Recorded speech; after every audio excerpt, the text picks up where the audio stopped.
seems like at the end of 2022, everybody was talking about this guy, Andrew Tate, and I barely know who this person is.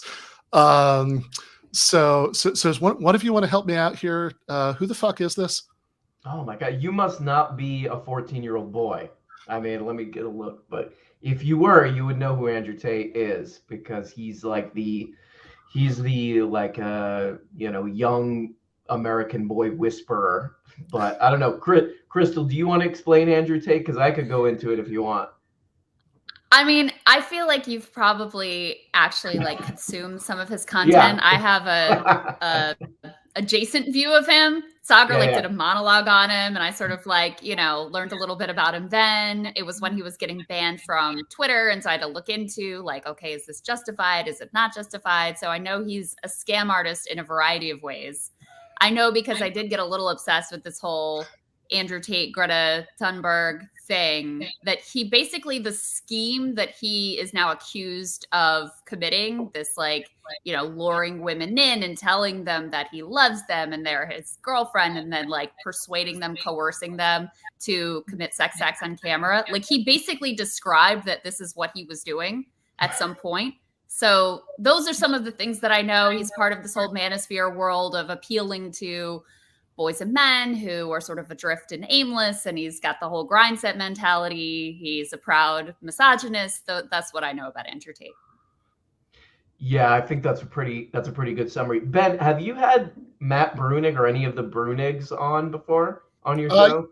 Yeah, Matt was actually on one of the last episodes we did before the break. The reason I bring them because they were like a year ahead on the whole Andrew Tate thing. I remember hearing on their Yeah, I remember hearing on their podcast about it, and I was like, I did not get it. I was just like, because they were kind of obsessed with him, obsessively following his arrest and his first arrest and all this stuff. And I was just like, who is this guy? And they predicted that he was going to be a huge thing like this because, yeah, they were really obsessed with him. But yeah, I did a little bit of, researching him for a couple videos that I did.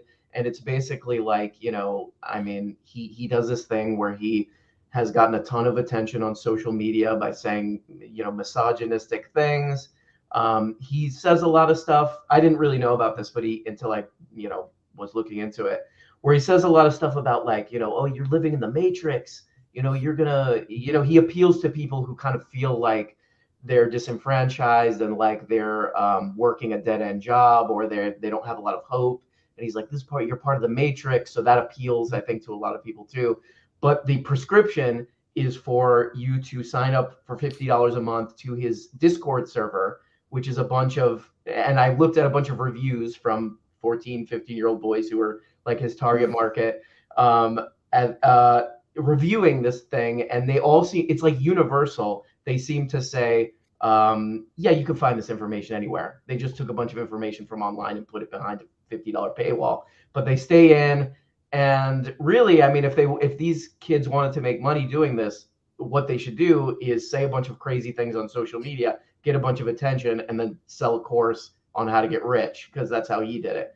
But that's basically Andrew Tate. Now he's arrested in Romania for possible sex trafficking. I mean, we'll see where the trial goes, but that's if what his what happens with that in general. But that's pretty much it. I know they're holding him for 30 days, so we'll see what comes of it. But it seems to me like there's a connect between Andrew Tate and his sort of Ponzi scheme, fake course thing that he does, and also the whole crypto universe, SBF in particular, but crypto in general, where it's once people are in and they buy the course, or they, buy the coin or whatever it is, then they have an investment in pumping this thing up it's amazing, because they're dependent on getting, greater fools underneath of them in order to profit off of this, in order for this to be successful for themselves.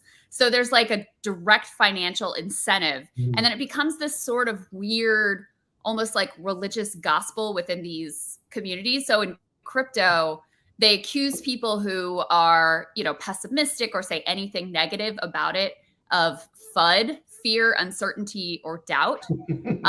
Because the problem is if you have FUD, then that brings the whole thing down. And then everybody else who's like in on the grift and the scam, whether they're sort of like ordinary people or they're people at the top, that's going to screw up everybody's position. So it gains this cult-like religiosity around it. And I mean, I think also both Andrew Tate and the whole crypto world, which is overwhelmingly male as well. I love how the woman on the show, like explaining men to you. Let me tell you what these men see in these things. But I think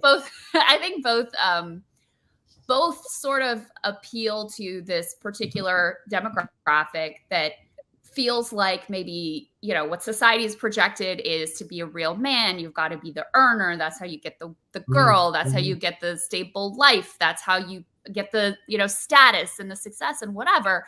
And then of course we've increasingly closed off all the avenues to actually do that. And so Tate is offering one way of like, be a real man and don't be a pussy and whatever. I don't really know what his ideology, I know it's very grind setty. Like that's my impression of his whole thing. And then with crypto, it's the fortune favors the brave. You're going to get in on the ground floor of this new exciting thing. And so this is how you're going to be able to like leapfrog the line and achieve your dreams and achieve the thing that society has said you're supposed to be able to do in order to be a quote unquote real man. And so I sort of see a through line between several of these 2022 phenomenon, which of course have been going on for quite a while. Yeah, that makes a lot of sense to me, and I do want to get into the crypto stuff. But RM, you have an advantage as the only person on the screen who's actually, you know, who hates himself enough to have actually consumed some of this. Like, yeah. No, I think Krystal's absolutely right, and like that's like one of the sadder things of watching his content was that they're preying on hope.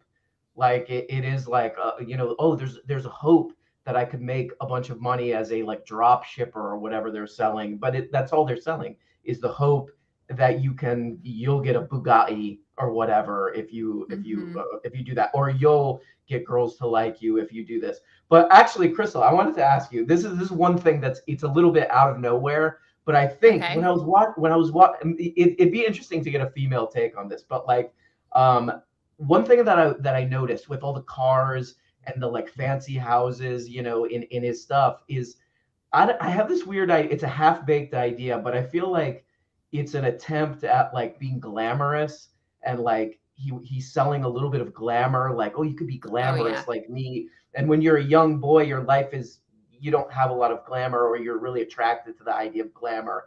I was just wondering what you think about that. If we need to teach people how to, like, I don't know, embrace inexpensive glamour or something like that. I don't know. It's a half-baked idea, but I wanted to get your take on it. Well, I have a half-baked answer to this. It just kind of runs in parallel. I mean, he talks about the Matrix, and he and crypto, they both like sell themselves as this really like counterculture, subversive, almost punk rock thing. And yet what Andrew Tate is selling is just like a doubling down on exactly what mainstream culture is. So it's consumerist. It's like, oh, you're going to be happy if you have these luxury goods, these luxury sports cars, this like luxury house, this whatever, like expensive clothes, whatever else he's showing off. It's the classic capitalist consumerist dream. So it's an easy sales pitch because you've got billions and billions and billions of dollars of like corporate marketing making the exact same pitch to people day in and day out. And yet he's pitching it as this sort of like, you know, countercultural, edgy phenomenon. It's like, no, dude, yeah, the Matrix doesn't want you to know this. You are exactly the Matrix. Like you're literally selling what the Matrix would be in this metaphor. It's kind of the same with crypto too. And I don't keep like drawing these things together, but you know, they just reinvented the banking system before it was regulated. Like oh, congratulations, you invented a bank run. Way to go. You know, it's like, congratulations. You made everybody realize why it's important to have FDIC insurance. Congratulations. Way to go, guys. So it was again sold as everything. This like edgy different thing. Yeah.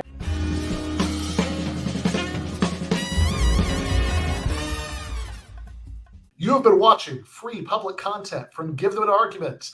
To access every single episode of the show, the main show on Monday nights, all of the streams, all of the debate breakdowns, all of the patron-exclusive post-games on Monday nights, all of the patron-exclusive bonus episodes every week, and much, much more, go to patreon.com/Ben Burgis.